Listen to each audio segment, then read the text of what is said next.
Perdu en mer, quelque part en Indonésie, voici le jour 1 de mon journal de bord. À cet instant, je suis en train de réaliser que je vais passer 3 jours sur l'eau. Bon les gars, je fais un petit topo de ce qu'on a fait depuis ce matin. Je vous avoue que là, je suis au bout de ma vie, je suis trop fatiguée.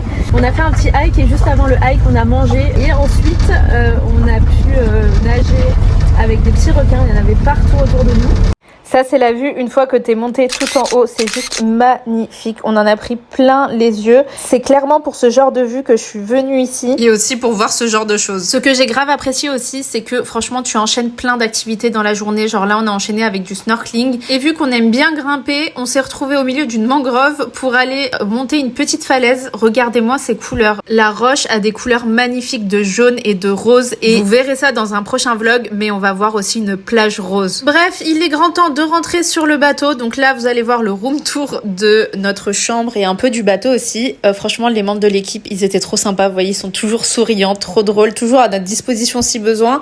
Donc ça, c'est l'avant du bateau. Et ensuite, on monte quelques escaliers où c'est l'endroit où on se pose en fait si on a envie de regarder la mer et tout. Franchement, on y squattait des heures, c'était hyper cool. Et vous allez voir juste au fond, là, c'est notre chambre. On a pris la chambre la plus grande et celle qui a une petite douche à disposition individuelle parce que sinon les gens partageaient la douche et les toilettes. J'avoue que je préférais avoir les miens. La chambre est complètement en désordre, mais vous voyez, il n'y a pas de meubles ni rien. On est vraiment sur un confort minime. On a vraiment pris le bateau en mode aventure et j'avoue que ça faisait du bien quand on est revenu sur la terre ferme après. Et ensuite, j'ai jamais vu des sunsets aussi beaux que sur ce bateau. Et le clou du spectacle, c'est les chauves-souris qui partent par milliers pour aller se nourrir dans une île voisine. Elles sont juste énormes. N'hésitez pas si vous avez des questions. Et sur ce, on se retrouve dans un prochain vlog pour encore vous faire découvrir d'autres paysages que Bali.